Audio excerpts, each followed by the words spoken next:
முதலில் பெண்ணுக்கு ஆணை புரிந்து கொள்ள வேண்டும். என் மாப்பிள்ளைக்கு என்ன பிடிக்கும் பிடிக்காது, அது தகுந்த மாதிரி ரோல் பண்ணுங்க. அந்த வீட்டுக்கு போயிருக்கீங்க, மாமியாருக்கு என்ன பண்ணும், நான் ஒரு விஷயம் சொல்லித்தரவா பெண்களுக்கு, நீ இல்லாம உன் மாமியார் எழுந்திருக்க முடியாது, தூங்க முடியாது, நீ இல்லாம வாழ முடியாத அளவுக்கு நீங்க ஏன் அந்த வீட்டை நீங்க அன்பால நிரப்பக்கூடாது. உங்க மாமியாருடைய குணங்கள் தெரிந்து கொள்ளுங்கள், நாத்தனோட குணம் தெரிஞ்சுக்கங்க, கொஞ்ச காலம் ஃப்ரீயா இருங்க. அப்புறமேல் பாருங்க, என் மருமகள் எல்லாம் நான் எதையும் செய்ய மாட்டேன் மாமனார் சொல்லுவார், மருமகள் சொல்லுவார்.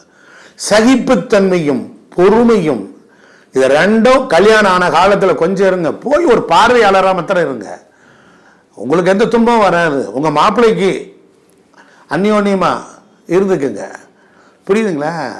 அதனால நிறைய குடும்பங்கள் மாமியார் சொல்றாரா, அத்தை நீங்க என்ன சொல்றீங்க, நான் என்ன செய்யட்டும், இது மாத்திரம் நீங்க மெயின்டைன் பண்ணுங்க, பண்ணீங்கன்னா போதும், கொஞ்சம் புரிதல் இருந்தால் போதும், வாழ்க்கையில் அப்படியே ஜெயிச்சிடலாம். நிறைய டைவர்ஸே வராது.